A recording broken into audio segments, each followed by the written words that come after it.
मैं सबसे पहले इस कार्यक्रम के आयोजक दिनेश्वर जी माली, जो पत्रकार है, साथ में मंच संचालक है, कवि है, इनका जन्म कहाँ पे हुआ, क्या है, उसके बारे में थोड़ा डिटेल में मैं बताना चाहता हूँ कि भाई किसी को पता नहीं है दिनेश्वर जी कौन है, क्या है। तो मैंने थोड़ा डिटेल में इनके बारे में लिखा है कि कौन है, क्या है, कहाँ से है, ये इनके बारे में थोड़ा मैंने लिखा है। दिनेश्वर जी माली का जन्म किसान परिवार में गांव रोहिड़ा, जिला सिरोही, राजस्थान के में हुआ है। ये पिछले 15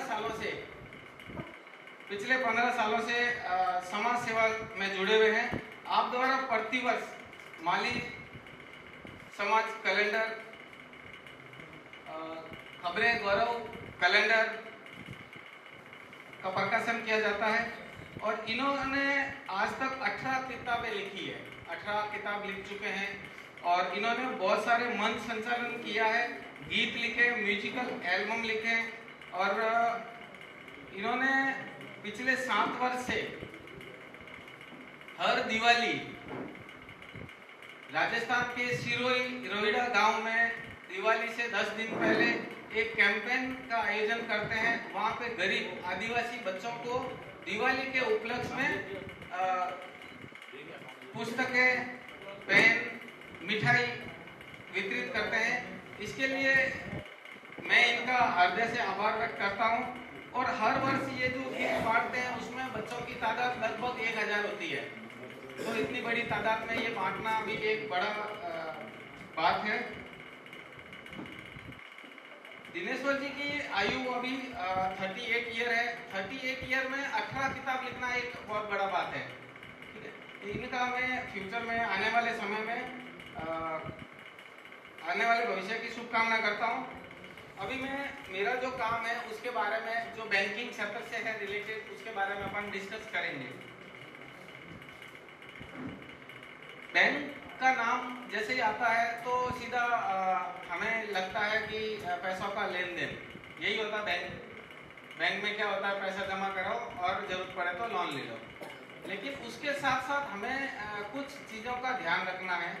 बैंक में क्या होता है और बैंक की जरूरत हमें क्यों पड़ती है, क्योंकि एक बिजनेसमैन को सबसे ज़्यादा जरूरत पड़ती है।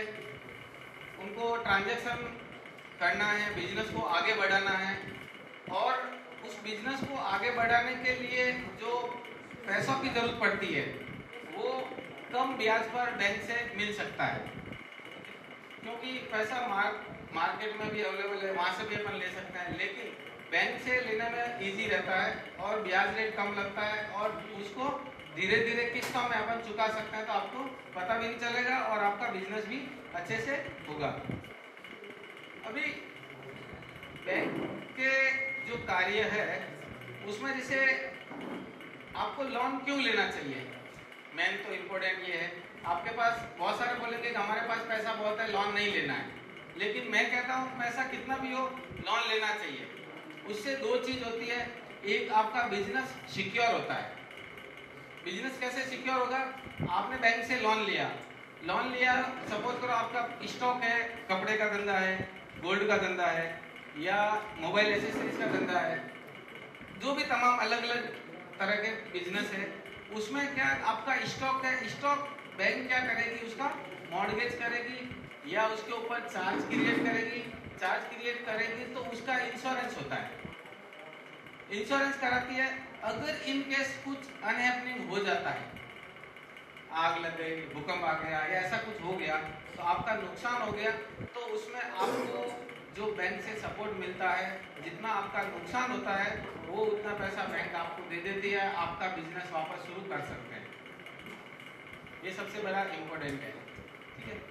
अब बिजनेस में एक चीज का मैंने पिछले 4 साल से आपसे जुड़ा हुआ हूँ, तो मैंने एक महसूस किया, हमारे जो समाज के लोग हैं वो एक चीज करते हैं, ITR सब लोग भरते हैं ना।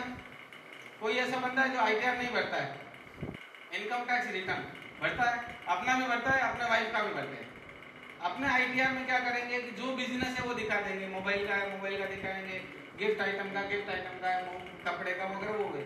और अपनी जो वाइफ का है, अपने बेटों का जो इनकम है आईटीआर है, वो कैसे भरेंगे? भरते जरूर है, लेकिन उसमें दिखाएंगे ट्यूशन इनकम। क्या दिखाएंगे? ट्यूशन इनकम दिखाएंगे या सिलाई की इनकम दिखाएंगे। तो आप अपने सीए से बोलो ये मेरे को इनकम मत दिखाओ, इससे अच्छा आईटीआर भरो मत। क्योंकि बैंक में जैसे आता है, आपने दिखाया 10 लाख ट्यूशन इनकम, 5 लाख रुपए या 10 लाख सिलाई की इनकम, ऐसा आगे वाला जो बैंक में बैठा है वो क्या करता है, देखते ही वो बोल जाता है ये फर्जी इनकम है, होता नहीं इनकम। लेकिन एक्चुअल अपनी इनकम है, साल की 1 करोड़ की इनकम है, लेकिन हम दिखाते 10 लाख की है। 10 लाख में से 5 लाख हम वाइफ की दिखाई, वाइफ की इनकम में भी क्या किया हमने, वो ट्यूशन इनकम दिखाई। एक्चुअल इनकम जो अपनी है वो तो दिखाई नहीं। हमें क्या करना है, हमें वो इनकम दिखानी है पर्टिकुलर। अब उसके लिए क्या करना है, एक छोटा सा काम करना है। छोटा काम कैसे करना है कि आपका अकाउंट से, आपका जो करंट अकाउंट है या सीसी है, उससे आपकी वाइफ के या बेटे के अकाउंट में साल में 3 या 4 बार पैसा ट्रांसफर कर दो। कितना? 3 या 4 बार पैसा ट्रांसफर कर दिया। तो वो पैसा ट्रांसफर करेंगे तो उसमें क्या होगा, आपको वो जो इनकम है वो बता सकते हैं, सैलरी इनकम बता सकते हैं, कमीशन इनकम बता सकते हैं। ये सैलरी और कमीशन इनकम आपका गवर्नमेंट ऑफ इंडिया के जो रिकॉर्ड में भी जाता है, क्योंकि आपके अकाउंट से ट्रांजैक्शन हुआ है। आप बैंक में लोन लेने जाओगे, आपको अगर लोन की एलिजिबिलिटी आपकी, सपोज करो घर ले रहे हो, अपनी इनकम 1 करोड़ रुपए है साल की, लेकिन आपने दिखाया गवर्नमेंट की नजरों में आईटीआर में कितना, 10 लाख दिखाया। अब एक्चुअल आपकी इनकम कितनी हो गई, कितनी हो गई? 10 लाख। 10 लाख हो गई।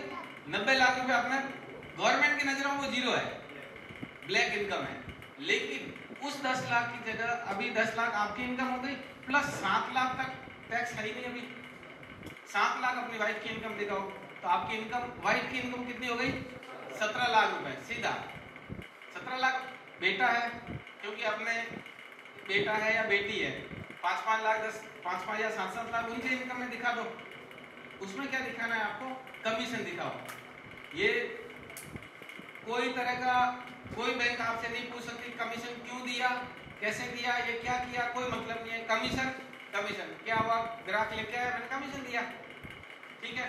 या सैलरी, घर पे वाइफ काम कर रही है, बैठी है, कोई प्रॉब्लम नहीं है, हमने क्या किया, उसको सैलरी दी। वो हमारे यहाँ पे एक एम्प्लॉय है, मेरे यहाँ पे वो काम करती है, करे नहीं करे कोई नहीं देखने आना है, लेकिन ऑन रिकॉर्ड लाओ।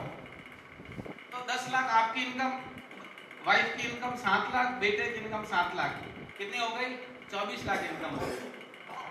24 लाख। आपको 1 करोड़ का हाउसिंग लोन चाहिए, 10 लाख इनकम थी, उसकी जगह आपकी इनकम कितनी हो गई? 24 लाख हो गई। तो आपका लोन एकदम इजी वे में बैठेगा, नंबर 1। नंबर 2, वही इनकम अगर आप बिजनेस के लिए जाओगे तो आपकी वाइफ का, उसको को-एप्लीकेंट लेके या गारंटर लेके भी उसको ऐड कर लेंगे कि भाई वो उसकी एक्चुअल इनकम है। लेकिन आप इनकम दिखाओगे, टेलरिंग इनकम है, कपड़ा सिलाई कर रही है या ट्यूशन करवा रही है, तो ये इनकम वैलिड नहीं है। कोई भी बैंक में जाओगे आपका वहां पे वो क्रॉस कर देते हैं, जीरो इनकम। तो सबसे मैं रिक्वेस्ट करूंगा, निवेदन करूंगा कि मेरे को जब भी मौका मिला है मंच पे या ऐसे ही किसी से मिलने का, तो मैंने उनको सबको यही बोला है कि आप इनकम में, आप जो फैमिली की इनकम दिखाते हो, आप सीए है, आपको सीए को बोलोगे जाके, सीए क्या बोलेगा, नहीं नहीं सर कोई जरूरत नहीं, ऐसा क्या फर्क पड़ता है? क्यों? क्योंकि उनको काम करना पड़ता है। आपको अपनी सैलरी दिखाने के लिए उसको अकाउंटिंग करनी पड़ेगी, अकाउंटिंग करनी पड़ेगी और अकाउंट में उसको ट्रांजैक्शन देखना पड़ेगा, कितना अकाउंट कब आया, क्या है, उसको मेहनत करनी पड़ेगी। मेहनत नहीं करें, ट्यूशन इनकम दिखा के उसको कहीं कोई रिकॉर्ड में नहीं है।